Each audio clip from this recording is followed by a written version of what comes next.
আপনারা জানেন ভদ্র মহিলা গত 12 ফেব্রুয়ারি নির্বাচনে ভোট দিতে গিয়েছিলেন।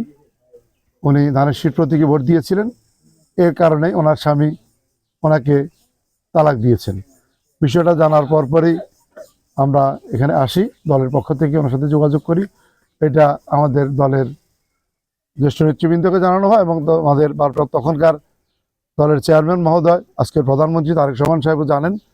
উনি তাৎক্ষণিক পরের দিন আবার আমাদেরকে প্রেরণ করেন। আমরা এসে ওনার সাথে দেখা করে যাই, প্রাথমিকভাবে ওনাকে সহযোগিতাও করি এবং ওনার সংসার যাতে ধর্মীয় রীতিনীতিতে আবার ঠিক করে দেওয়া যায়, এটার জন্য স্থানীয় নেতৃবৃন্দ এবং সমাজের মুরব্বীদেরকে এটা দায়িত্ব দিয়ে যাই।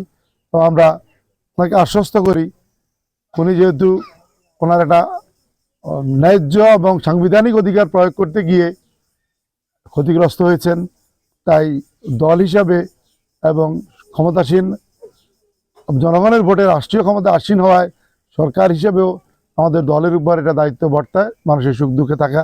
সেই জায়গা থেকে আমরা বলেছি ওনার বাচ্চাদের পড়ালেখা সহ যাবতীয় বিষয়ে আমরা চেষ্টা করব সর্বোচ্চ ওনার পাশে থাকতে। ওনার যে ঘরটা ভাঙা সেটাও আমরা চেষ্টা করব সময় সুযোগ মোতাবেক করে দেওয়ার জন্য। আমরা বিএনপি পরিবার নামক একটা বিএনপি সংগঠন আছে, আপনারা জানেন, এই সংগঠনের পক্ষ থেকে আসা হয়েছিল। আমরা এটা আশ্বস্ত করে গিয়েছি। তারই প্রেক্ষিতে আমরা এই ঈদ পরবর্তী সময় তার সাথে ঈদের শুভেচ্ছা বিনিময়, একই সাথে তার এই সমস্যাগুলো কতটা সমাধান হয়েছে এটা জানা, আমাদের মাননীয় প্রধানমন্ত্রী তারেক রহমানের পক্ষ থেকে ওনাকে ঈদের শুভেচ্ছা দিতে আজকে এখানে এসেছি।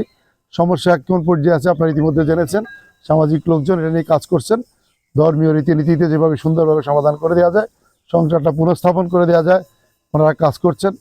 আমরা আশা করছি খুব স্বল্প সময়ের ভিতরেই একেবারে ধর্মীয় রীতিনীতি আচার অনুষ্ঠান মেনে কোরআন হাদিস মোতাবেকই ওনার সংসার পুনঃস্থাপনের প্রয়োজনীয় ব্যবস্থা ওনারা করে দিবেন। ওনারা আগামীতে সুখী সুন্দর সংসার জীবন করবেন, এটাই আমাদের প্রত্যাশা। আমরা চাই দেশের প্রত্যেকটি মানুষ সুখে থাকুক, প্রত্যেকটি মানুষের জীবনে সুখ শান্তি নেমে আসুক। প্রতিটা জায়গায় আমরা এভাবে মানুষের পাশে থাকতে চাই।